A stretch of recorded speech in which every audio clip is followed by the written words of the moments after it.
I'm Dr. Lakshmi Samantara, a scientist and inventor, and have been focusing on how we can maximize ourselves.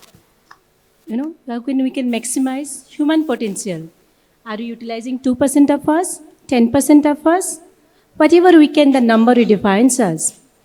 Now, coming back today's topic about obesity. I was visiting Dubai Miracle Garden. I was mesmerized with the flowers and the nature of it. Being part of founder of Natural Holistic Healing, my heart is always around nature. I'll start obesity with a simple analogy. When the flower blooms, we smile. When the flower droops, the plant droops, how do we feel? And what do we say? Is the plant blooming, flower blooming? Or we say sun is too high, strong. Water is not enough. Soil is not right. So what are we blaming? Inside or outside? So if we take our body as the plant, as the flower, so are we blaming water? How do we treat that body, that flower, that plant? So with that, I'll hand over to you. And why don't you introduce yourself? What is your perspective about obesity means? And what are the primary root cause of the today's pandemic? Thank you very much. My name is Dr. Venkat. I'm a nutritionist and well-being consultant. I have clients across the globe. My focus is predominantly in the areas of not only in obesity, but treating all the ailments which stem from inflammation. So you can name any disease, the root cause could be inflammation. That is one thing. And I also counsel people from a mental health perspective in terms of anxiety, depression, burnout, stress, and I give some webinars and seminars in the corporate. So that is my brief background about myself. And when it comes to obesity, like, the classic way where people are defined or labeled as obese is based on BMI. As we all know, like, if you are more than 25 to 30 BMI, you're overweight, and above 30, you're called as obese. But one thing is, we should not be carried away just by this metric, because it is never a gold standard indicator of anybody's health or even obesity per se. Because, it is not taking into consideration any of the parameters other than your height and weight. It's not talking about the gender. It's not talking about what we are made up of. If we consider two people of same height, same weight, same gender and age, and one person is an athlete having a good muscular build, and the other person is just a normal person having more body fat percentage, the BMI of both is calculated the same. So we should be going more by the body composition rather than just by the weight and other attributes like how is the physiological health, etc. So that's all from my side. So I'm Vamika Agarwal. I'm a clinical psychologist and I also practice spiritual psychology. I would like to talk a little bit about body positivity. So when we are talking about obesity, there is a lot of shame and there's a lot of guilt that is attached to it. And people often are very unhappy with their bodies when we are talking about anybody in particular also. If someone is not obese also or has less weight, underweight, they are not happy with that. People generally find it very difficult to be happy with their bodies.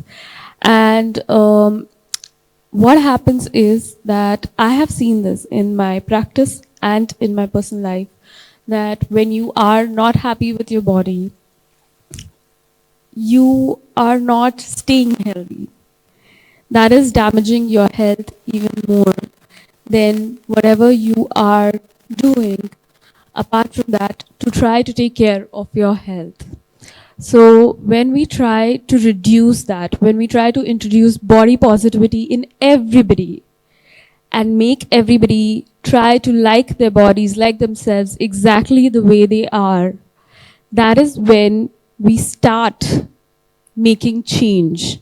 That is when people feel motivated to make change within themselves, choose healthier lifestyles, and be able to stay consistent with it. So I think I have seen this a major problem in people who are trying to manage their weights and people who are trying to manage their health overall, that consistency is a problem. There's a lot of guilt attached. There's a lot of shame attached to a lot of things that they do.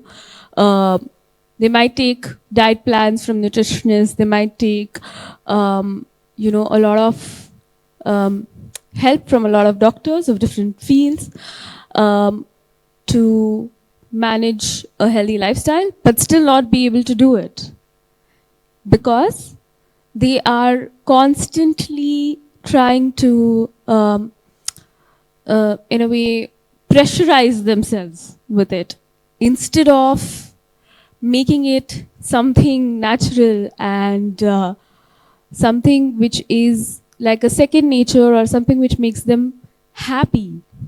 So they're not, so they're not attaching happiness to their well-being, and I think that is one of the biggest problem. The negativity that this whole connotations we have with the body image is what really causes a lot of, problem in managing health overall. So, what you are saying is, if I wrap it up, start with a positive mindset, positive psychology, then you will definitely will be easier to start that journey of your well-being. Yes. So not only start, but to continue with that. So first need to learn how to respect yourself, love your body, just the way you are. Then you will be able to, continue with your journey of whatever you're doing in the health field for yourself. So there are another root causes that I see across a lot of information, especially in the recent research suggests about hormonal health, along with the inflammations. Any one of you would take that question? Would you like some insights on that? And especially for the young generations, especially the teenagers? Sure. Unfortunately, the weight is looked as an arithmetic, like calories in, calories out, weight, height, and all. It's more to do with the chemistry rather than the arithmetic. Though the fundamental thing is what is causing obesity from a chemistry perspective. In majority of the cases, it is hormones. The one hormone that stands as a pillar or the root cause behind all these things is the insulin. So if we can deal well with the insulin in terms of enhancing its sensitivity, that will 80 to 90% address the root cause. And the other thing is cortisol, the stress hormone. So when these two things are addressed very well, the rest of the hormones upregulate, downregulate to form a harmonious relationship in the body, and the weight will drop like anything. And other thing is, it's not about losing weight. It's about gaining life. And I'll give you a couple of related terminologies, which I think some of the people are aware here. Have you, anybody are familiar with the term toffee? Not the one that we eat. TOFI. Or MHO from a metabolic health and obesity perspective? No, right? So, I mean, from a body positivity and obesity perspective, it is very, very important to know these two simple terminologies. Toffee is thin outside, fat inside. Right. And MHO, on the other hand, is metabolically healthy obesity. A person may be looking obese when he is weighed and tested as for the BMI, but his metabolic health is perfect, as all his markers are normal. On the other hand, the people who are thin, they may eat a lot, but they don't gain weight. We all feel jealous of such people. But the thing is, they may not be having adequate amount of adipocytes in their body to store fat. And where all this extra calories in terms of fat will go, it is stored in the organs. So you'll get fatty liver, the heart may turn into fat, so that is metabolically healthy obesity and toffee, thin outside, fat inside, these things to be distinguished apart from the physical attributes. So the hormones, to your question, yes, definitely.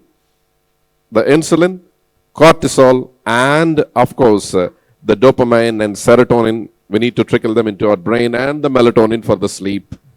All these things will fall in place. They are natural. Only thing is we need to create an ecosystem in the body just to fall in place. That's all. Thank you. So what are the top 3 myths, right? That a lot of people are focusing on the losing weight, but are they working on the right way of losing weight? So what is your take on that? So I think one of the top myths is that it is all about just losing weight very fast, and not about losing weight in a healthy way.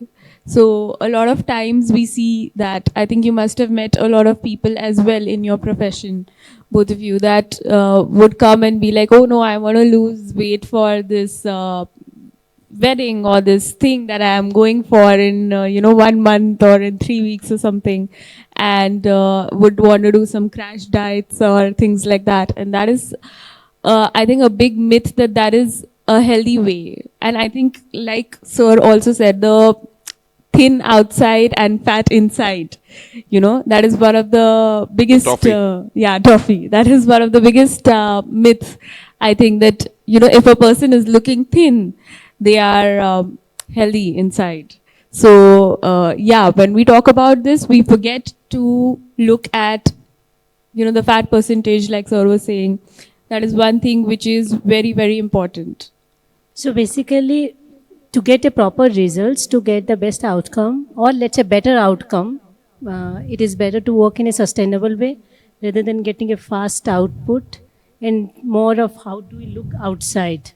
It's more of the toffee composition. Exactly. See, people, the clients who come to me say how quick I can lose weight. So there is no definition for the term called quick, right? It can be 1 week, 1 month, 2 months. I say that you should not be forcing your body to do something. Leave it in its natural state. It will decide the priorities. That is number one. Say, for example, a 40-year-old or a 50-year-old guy who has been accumulating that additional 30, 40 kilos of weight, with 6 months to 1 year of proper lifestyle changes, is losing the weight and coming back to his desired healthy weight. Is it not quick? 40 years of addition and 1 year of reduction. And the other thing is the sustainability aspect of it. We cannot be doing something for a short period of time, lose weight, and then again get back to our old habits. No, it won't work. It's all about even training the brain, because the brain has a set point of weight for every individual, and because that is inbuilt in our nature for survival. And the body won't like to lose fat. It is like the money it has accumulated for the rainy day. Unless and until you negotiate with it saying that I'm not taking this fat to buy something or to spend on it, but I'm taking this fat, which is the money for the body, to invest somewhere, which gives more returns. So that convincing thing should happen in your hypothalamus, especially, where it has got set points for every parameter in your body. So the bottom line is, it's all you should be negotiating with your body through the language called food. And we should learn about it. And it's very easy. I think I would like to add something over there.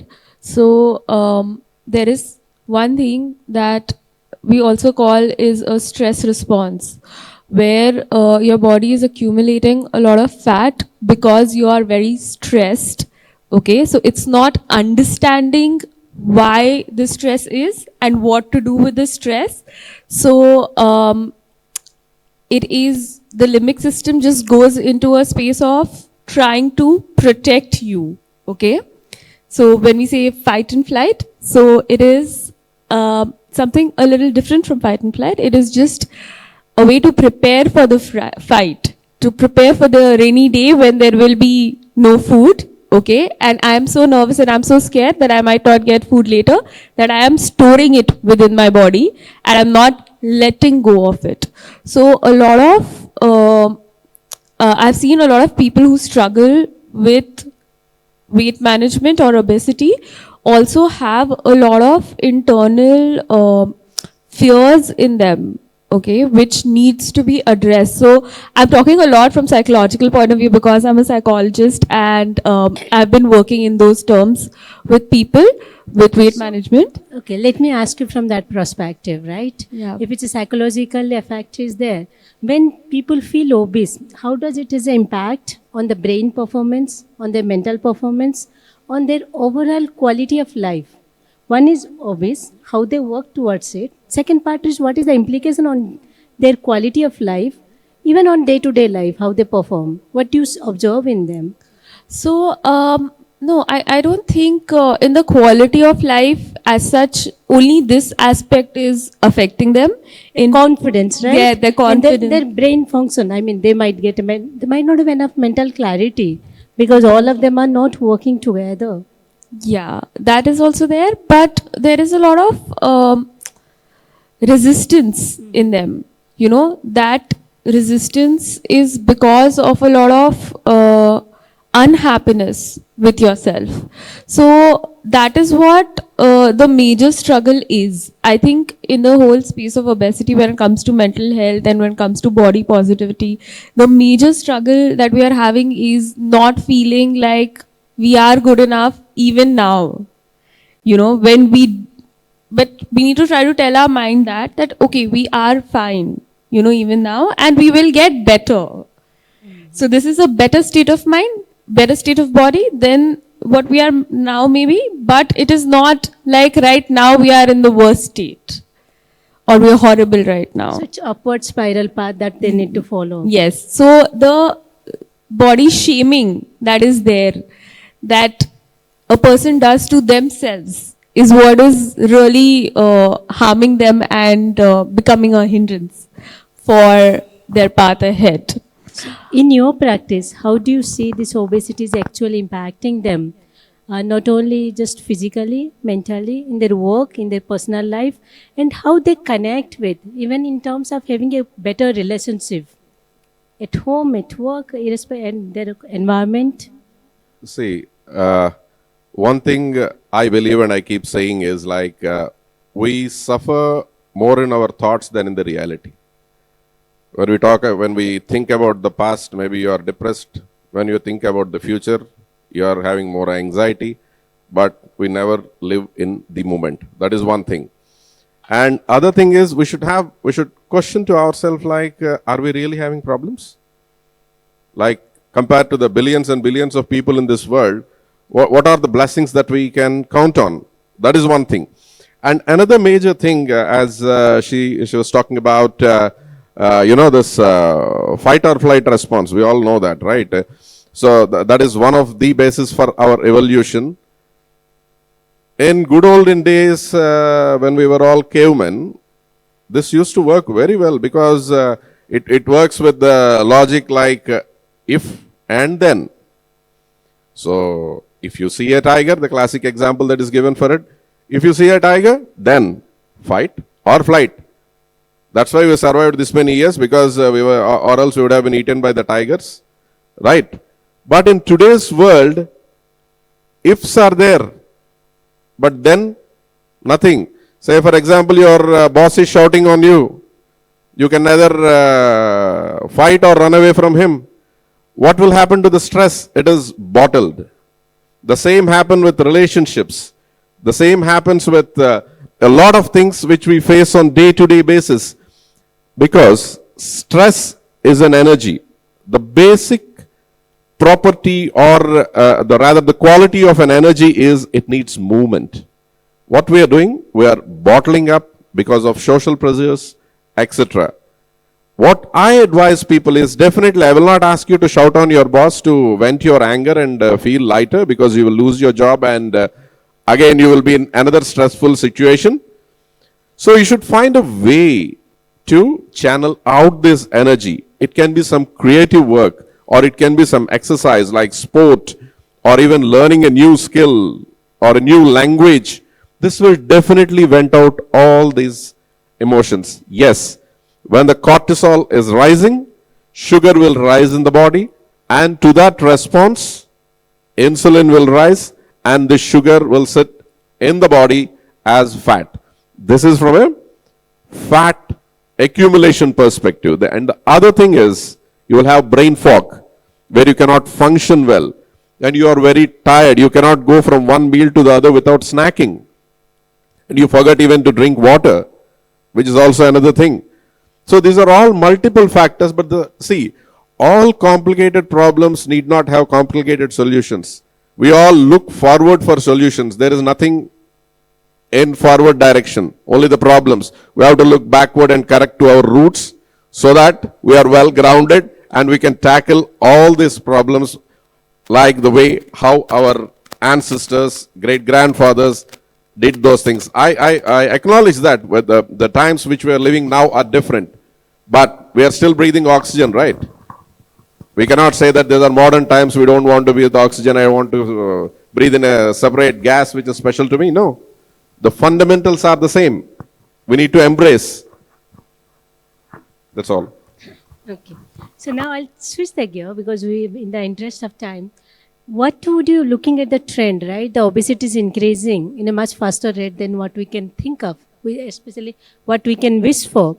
So what is the suggestions or recommendations that we can give, not only as a theoretical, but also on a practical level, so that how can we actually reduce that growth trend?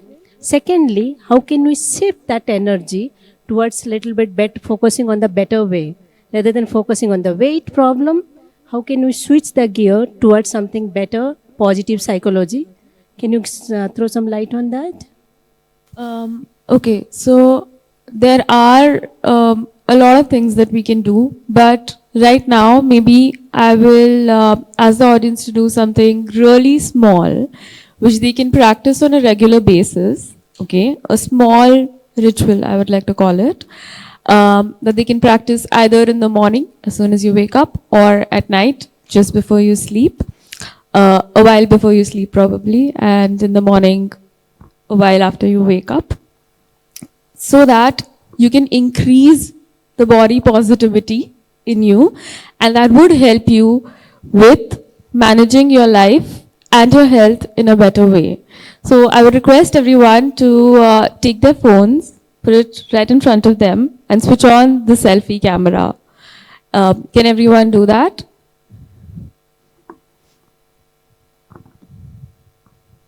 Everybody has the phone with them. Yes, I can see them. Yeah.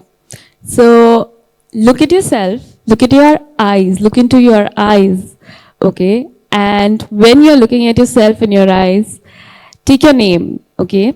And say, first take your name in your head and just say after me, repeat after me, I love you and I accept you exactly the way you are.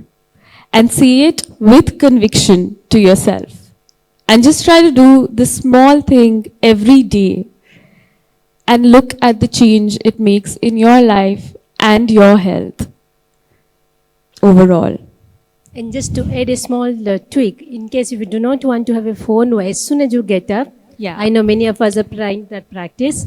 So what you can do is just stand in front of the mirror. Yes. You go for washing your face or do something. So at that time, look at the mirror, do the exact same thing what Bhumika suggested. Yeah. So ideally you are supposed to do it in front of the mirror, because right now I know everyone wouldn't be having a mirror, so I asked you to use your phones. But this is a practice that I swear by that has really helped a lot of people gain confidence about their bodies and themselves. Okay. And I think that is the key. Okay. Again, comes to the positive thought process. So now over to you, Mr. Venkat. So how can we actually follow 3 routines, let's say, something that we can give them, which is easy to get them started? We not talk about the food, we talk about the exercise, we talk about lifestyle. What are the top 3 things that can do? Of course, it is a personalized, but on a, considering our larger audience, what would you suggest to them? And then on a follow-up question, along with that line, looking at the trend, what can we do as a society, right? How can we bring that impact on a society on a larger scale? Yeah. Instead of top 3, I'll give you the only 3. Rather, only 3 broader things that are in our hands. So when we talk about obesity, we are talking about extra fat, right? And how many of you have heard the acronym FAT? I'm not talking about fat, the fat of the body, no. FAT as an acronym, which is actually the solution to fat. Can you expand? Yeah? No, not that. No. Sorry. Simple. Food, activity, thoughts. All these 3 are in our hands, right? And these 3 things only will corrupt all of us. Food, activity, and thoughts. Fat is the response to fat. Food, what we eat. Activity, the movements, like it need not be a gym or an exercise. Are we walking enough? Are we moving enough after every half an hour if you are doing a desk job and all? Thoughts, it's important not only to be aware of what we are eating and also what is eating us. The thoughts, right? Are we positive, negative? Are we stressed? Are we worried? So if these 3 things are taken care of simply, when it comes to food, I'll tell you, there is no big confusion about which diet to follow, what to follow, seeing all the, what you call, social media influencers, nothing.